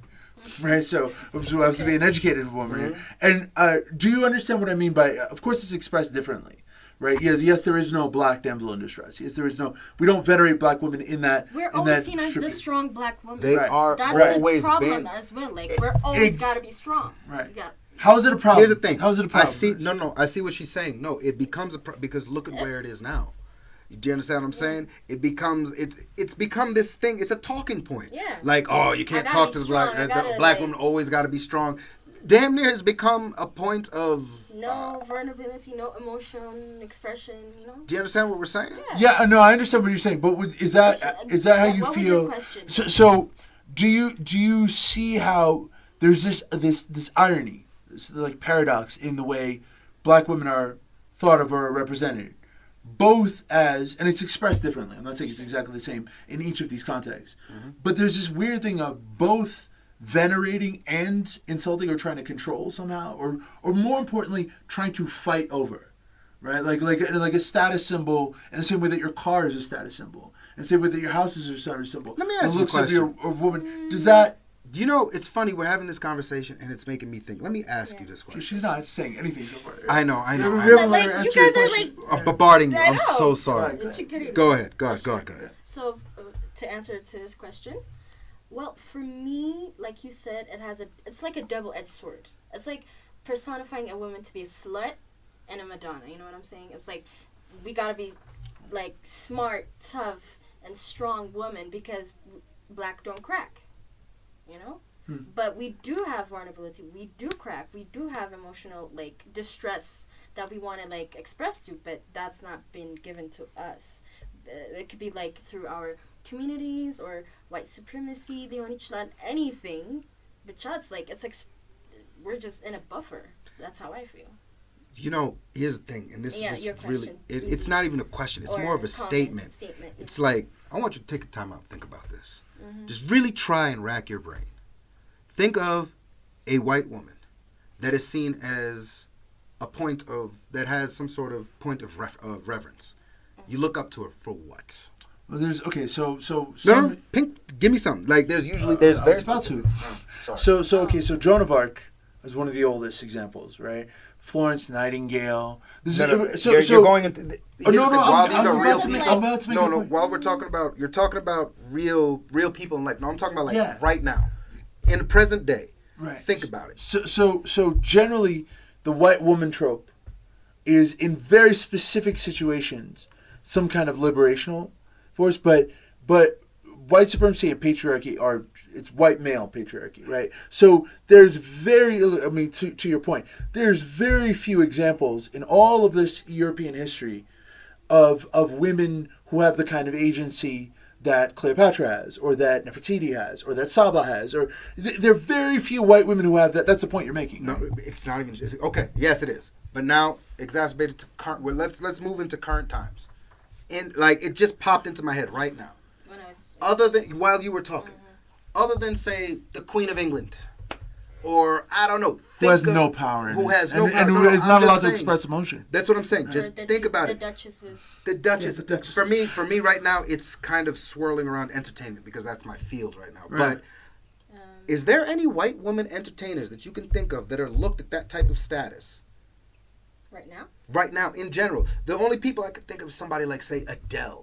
Which is not even close. And she's not even really like white. She's not even white if you hear the really, music. Do you understand what I'm saying? Yeah. But then, all right, let's stop thinking about these white ones. Amy Winehouse made that career of authenticity but she had that career and that respect as a talent because she sounded like a black woman. Yeah.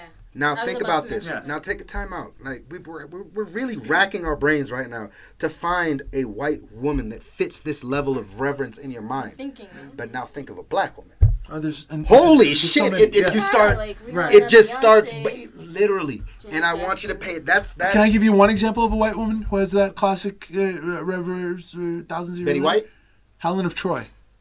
Man, we're talking about current. I know. Even Betty White was borderline, man. I know. That's my whole point. That's my whole point. Is currently there is not. No, even that. Not even. Meryl Streep. Really? Not even. That's like a default. That's the default. Like as a talent from the 60s, 70s. I mean, there's got to be white actresses, but there aren't that many. You're right. What I'm saying is, this is a product. Celine Dion. We haven't heard of her in 20 years. She's still around. Is she alive? I don't know. But that's what I'm trying to. That's my whole Kate point. Winslet. Okay, but think of how effortlessly we think of a black woman. I totally agree with you. I totally agree with you. This is what Hispanics, man. Even Hispanics. This is my whole point. Is that you've hit it on the nail, right? Which is to say, that is a product of the way European or white women are treated in their culture, in their storytelling today, is completely different from the way it was in the Greeks. When you had Clytemnestra, when you had Livia, when you had Helen of Troy. These are all the damsels in distresses you were talking about. No, not damsel in distress. This is. You're confusing us. Like, what are you trying to portray? Like, damsel in distress? No, that was okay. That was the damsel. The damsel in distress thing is a different example of a similar kind of paradox. But that's when it comes to the Middle Ages, right? I'm talking about the ancients, the classics, right? In their treatment of women, right? I mean, a lot of that Hellenic culture comes from what? Comes from Helen of Troy. Hellenic culture comes from what? Comes from Egypt, where you had the example of Cleopatra, right? So, in other words, their gender relations and their what you just pointed to, their more willingness to venerate, even as they insult or they try to control, because of the perception of women being powerful. In the classic or in the ancient, in the Greek texts and whatnot that we refer to, that was very similar. It's very similar to black women today. In the they're trying to turn your strengths into some nothing. sort of weakness. Right. Like it's a bad thing. Like what? But strengths are vulnerabilities. Strengths are reasons for people to resent you and for them to try and bring you down. Right? I mean, if somebody doesn't respect you at all, they won't even acknowledge you long enough to insult you. Valid. But it doesn't matter about respect. It's it's fear. I think it's just fear. Yeah. It boils down to not even anything but fear. Fear. Right, and that's the same fear that animates the man's relation to self, which is that fear of emasculation, which is that fear of, you know what I mean, of being defeated or of being conquered. What happens to Hector? I'm listening to you. Right? So this calls him Plato. This is the whole, he got real philosophical all of a sudden, but I got you. Keep going. Yeah, you understand. This is. I love it. And this idea first jogged in my mind 10 years ago. Last time we met up, and what we were talking about. I remember Alex and Troy and all our friends were being like, "Yeah, I mean, in 6th grade, we had a teacher who taught us about the Iliad, and that shit was dope." You know what I mean? And I realized that story specifically translates. That story specifically, with all those battles and all that, you know, Hector calling out Achilles and blah blah blah blah blah. Yeah. That story specifically translates to the black community in America today. That's all I was trying to say and all that. To a degree, damn, we went a lot of places. That's good though. That's amazing. That's what we do on here. No, I'm loving it. That's what we do on here every time. You should come over every time. I don't mind. Right? This is what we do every time. Yeah. I can talk some shit. But no, the thing is, it just really, really just, you guys really just opened my eyes about that. Like, that's so true. They're afraid of y'all. Like, it's not even. No, black men, it's easier to control us. It's easier as males. That's what I'm saying. Because we venerate our mothers so much. It's male. Isn't that part of it? I'm a male. I'm a guy. No. I'm a guy. Look, the one thing I've always... I'm curious. If there's one thing that I've learned, there's one thing I've learned as a man. Mm-hmm. If I had a vagina, I would take over this planet. Like, oh my... I would take over this planet. Is such an interesting thing to say. I would take over this planet. In the context of the trans movement. I'm being... when I get a surgery... No, it's not even that. Don't get a surgery. Sorry, I'm joking around. I enjoy the disadvantage.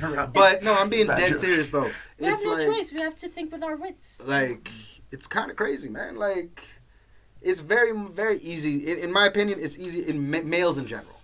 So the black male, I find it easier to control. The idea of controlling them, breaking them down, making them do what you want, it's a little bit easier, in my opinion. To break a male down, maybe it's because I am one.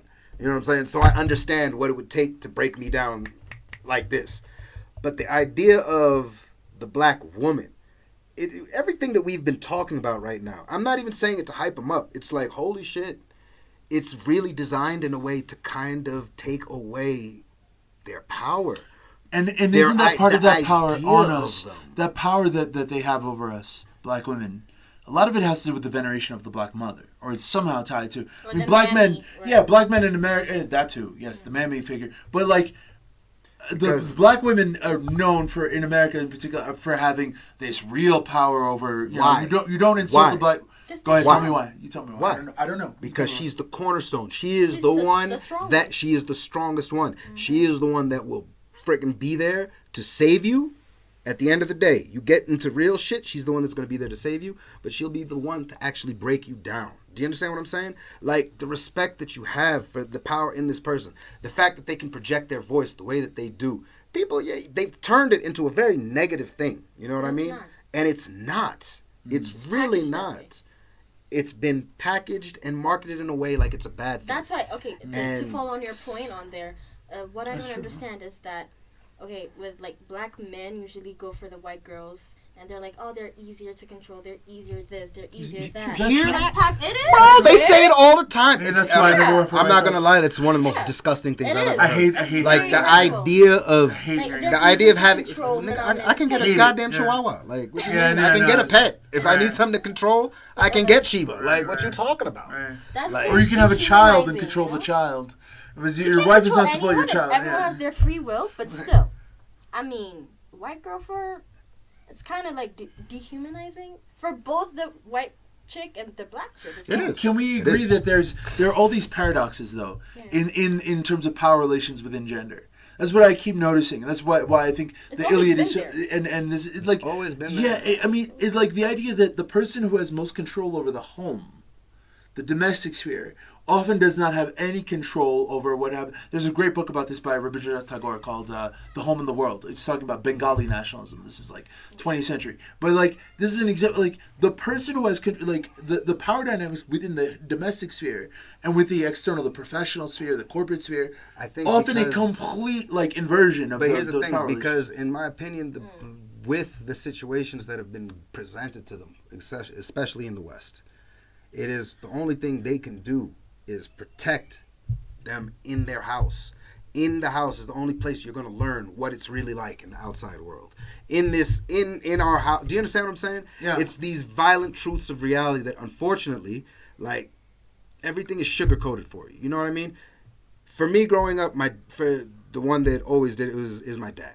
My dad would always say some crazy shit to me. And I'll just look at him like, What are you saying? like, what are you saying? And he's like, I'm the only one that's ever going to tell you the truth. I'm not going to lie to you. Everybody's going to tell you everything's peaches. I'm telling you how it actually is. You appreciate him for that. Hell no. Oh, because okay. it's weird. Here's the thing. Why? Because he's telling you there's that one path and you can't stray It's from it. like the thing is, it's like, I don't know how to explain it. Man, it goes back to your statement about a paradox. There's this paradox about it.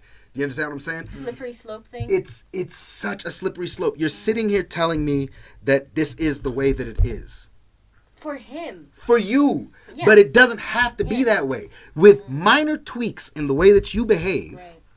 there's so much more you could do, or you could get past, or you could even pass down to your kids. Do you understand what I'm saying? There's so many different things. And it's just like, it boils down to a paradox, man. For every statement that I can make, I can come up with a contradiction for There's it. always a loophole. There's in that. always a loophole in something. Every So time. that's why I'm the kind of at this rambling stage. Yeah, no, Like, I mean, you're it's just making. like- I totally understand what you're saying. Like, It's a complete paradox, That's a like- relationship a lot of sons have with fathers, right? Like you Happens look at with mothers and daughters as well, by the way. where does. you're told something, they're trying to guide you along the path, but they don't understand the path is shifting, right? The path is not the same for you. I mean, you think about. Well, like, I was speaking to my father about this recently, right, on the phone. I was like, Dad, could you imagine, but back when you guys were coming up in the 60s and 70s, and you had this, it was young intelligentsia in the same way that I believe there is now in Ethiopia. I think there are similarities, right? And that there are real generational ideological differences. But I was like, could you have imagined, at a time when they were looking on maps of Africa, and entire areas, not Ethiopia, entire areas were still under Britain, were still under France, like literally on the map. Germany. And people were fighting in the 60s for all these idealistic, a lot of people were into the UN, were in the hippie thing, right? In the student movement, right? That's what the UN, the Peace Corps, all that. And people, you knew people who had been in World War II. World War II had just happened at the time that you guys were born. You were born right after World War II. And, there was all this idea of self-sacrifice. Could you have imagined that 50, 60 years later, the same way we would think of 2082, is what they would think 2022 in the 1960s. Could you imagine that people would be fighting tribal wars and that everybody would be in it for themselves? Guys. You would have thought that the world is going, like human beings are devolving, Crazy, going man. down the wrong path. Here's the thing. The thing is, we are, and it's nothing we can do. It's we're humans. We can only go by our time frames. connected. How old are you? 35. You're 35. I'm 35. 25. 25. Holy shit. But that's my whole. But the point being is though, we've been around for what? 35 years, 35 years, 25 years. We haven't seen anything. We're still We're just scratching. we're literally in the middle of this experiment of shit trying to fix itself. Do you understand what I'm saying? I think it would Like, will. we're still suffering from, in the States, slavery is not but 100 years ago, man. 150 years ago. This is a generation ago. Do you understand what I'm saying? Some of these people are still alive. They might be, granted, they're on their way out. But these people have kids. Their kids are one generation away from all of this crazy hate that is inside their brains. Do you understand what I'm saying? Yeah, I this mean, social experiment that is the world. For example, the U.S. is looked at right now as the captain of the world, right? Yeah. It's the world police, the U.S. Fucking what do we call? That's almost over, by the way. They're on their way We're out. literally watching it. How long has it been? But the respect that they got for 10 that years is now? when we were kids. No, the respect that we got, that people gave the U.S. when we were kids, as a world police, is pretty much gone. That's been eroded. That's my point of what I'm trying to explain to you. Everything changes. Think about the time frame. We talk about World War I and II like it was literally like what thousands of years. No, man, that is yesterday. We're literally still cleaning up messes. Can I push back on something real quick, though? Sure. I understand what you're saying, and I feel the same way generally, right? That's why I'm obsessed with history, because I'm like, history. Yeah, all three of us, we share that our love of history, right? But one thing I've noticed really is the difference between being. I mean, I remember my mom told me this when I was a kid. She was like, the difference between your grandmother, my mother, and the way her living conditions, her lifestyle, and all that, and her mother, my great-grandmother, my mother's grandmother, is significant. The difference between the living conditions and what they've exposed to between my mother and my grandmother is like worlds. In other words, the difference between being alive in 1500 and being alive in 1000 AD in this part of the world is nothing compared to the difference between being born in 1950 and being born in 1980. Or 85 or 86, it's like us. Exacerbated. So history is accelerating like the population increase on a scale because of technological influence, because of any number of things, on a scale that is so rapid and so terrifying. It's just going. There's no way to quantify it. That's what I'm saying. And we're even as we talk, I'm thinking about it like we're literally falling into traps that have been around at the same time. How many? At the same time, Ezana. Here's the other irony, though. Here's another paradox to it is. If you read, there were all these great science fiction writers, especially in the States, that came up during the 60s, the hippie moment. You've seen 2001: A Space Odyssey? Yes. Yeah. So even Martian Chronicles, they made us read Seton Hall.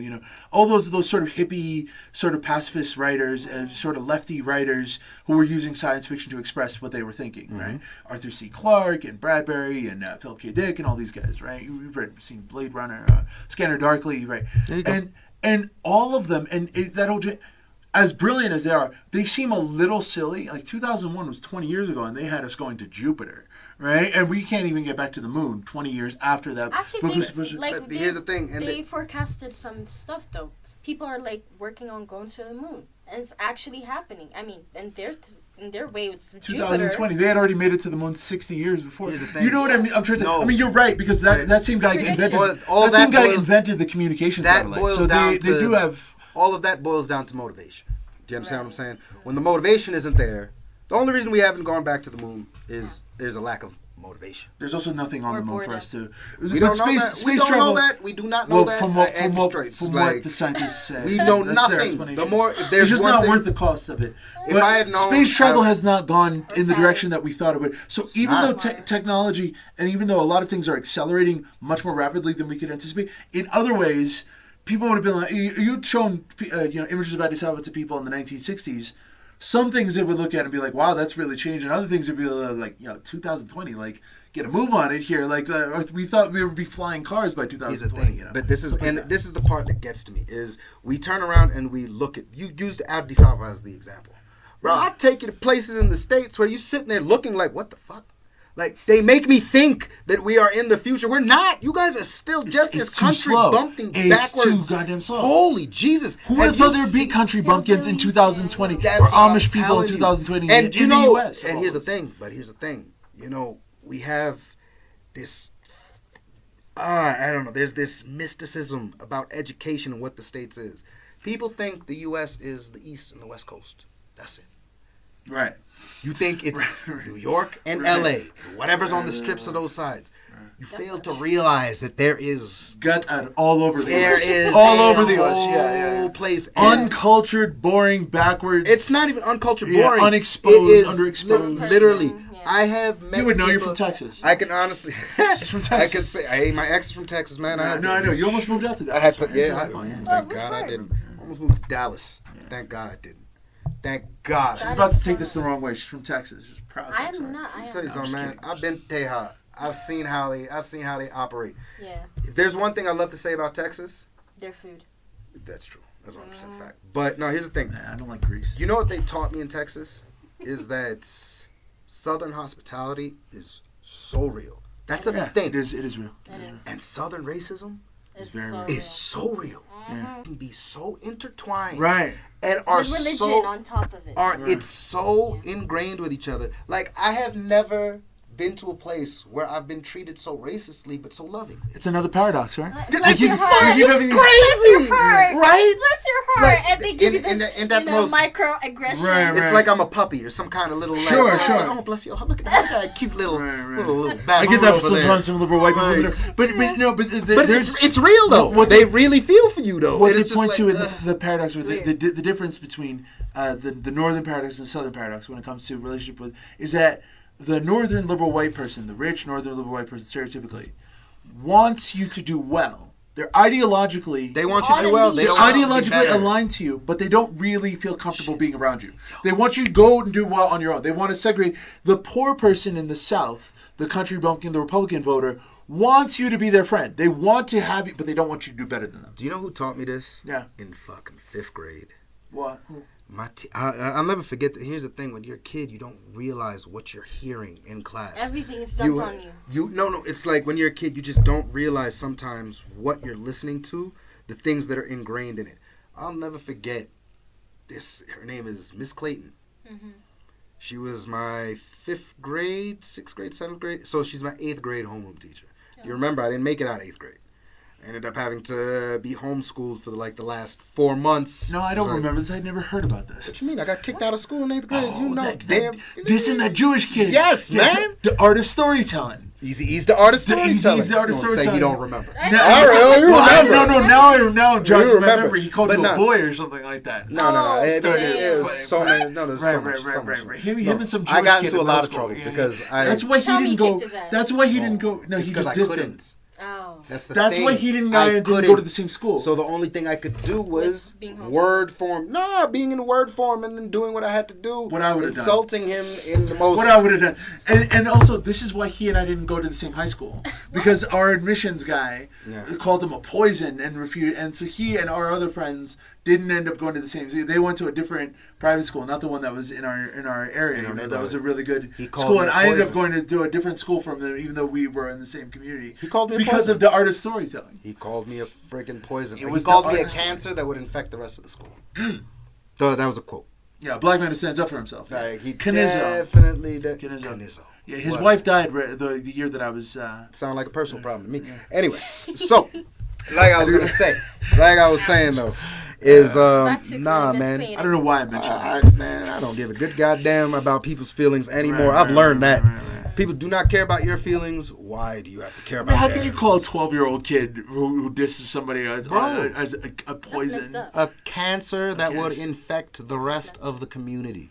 Literally. You know, that's the first time I broke out in eczema in my life. Really? When I got the letter first. My parents didn't get the letter.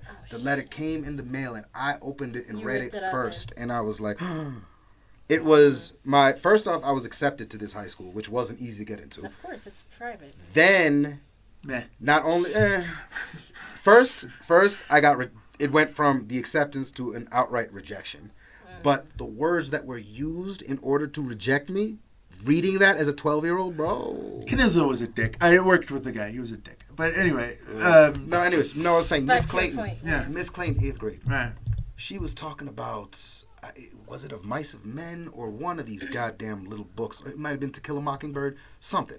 Yeah. But she was talking about something, and she was like, there's one thing that really stood out for me in the story. I'm like, what? I'm just sitting there listening.